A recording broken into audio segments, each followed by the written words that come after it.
మచిలీపట్నంలో ప్రధానమైనటువంటి మార్గాల్లో ప్రధానమైనటువంటి మార్గం మచిలీపట్నం ఫోర్ట్ రోడ్డు. మరి మచిలీపట్నం విజయవాడ రోడ్ నుంచి స్ట్రైట్గా కోనేరు సెంటర్ మీదుగా గతంలో పోర్ట్ వరకు వెళ్ళడానికి ఈ రోడ్నే వాడేవాళ్ళు.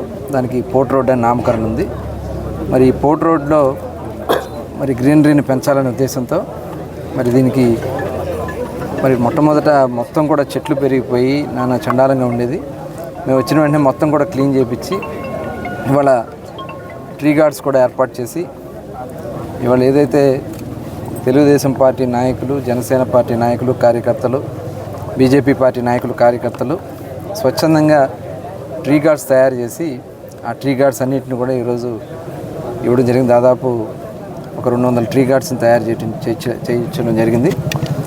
మరి ఇక్కడి నుంచి స్టార్ట్ చేస్తున్నాం. బందర్ మొత్తం కూడా గ్రీనరీని పెంచడానికి మరి పవన్ కళ్యాణ్ గారు ఫారెస్ట్ మినిస్టర్గా, గౌరవ ముఖ్యమంత్రి గారు చెప్పిన విధంగా మినిమం 50% గ్రీనరీ ఉండాలి అనే లక్ష్యంతో ఇవాళ రాష్ట్రం మొత్తం కూడా మేము గ్రీనరీని పెంచడానికి ప్రయత్నం చేస్తున్నాం.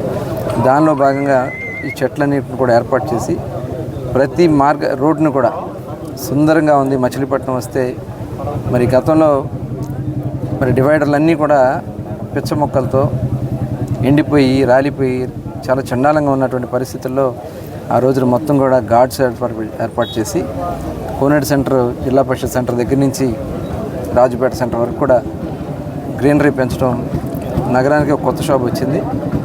అదే రకంగా అన్ని మార్గాలు కూడా, అన్ని రోడ్లకు కూడా మరి ఆ వీధిలో ఉన్నటువంటి పెద్దలందరూ కూడా ముందుకు వస్తే అన్ని ప్రాంతాల్లో కూడా చెట్లు పెంచి అలాగే పరిశుభ్రత చేసే కార్యక్రమానికి మనం శ్రీకారం చుట్టబోతున్నాం.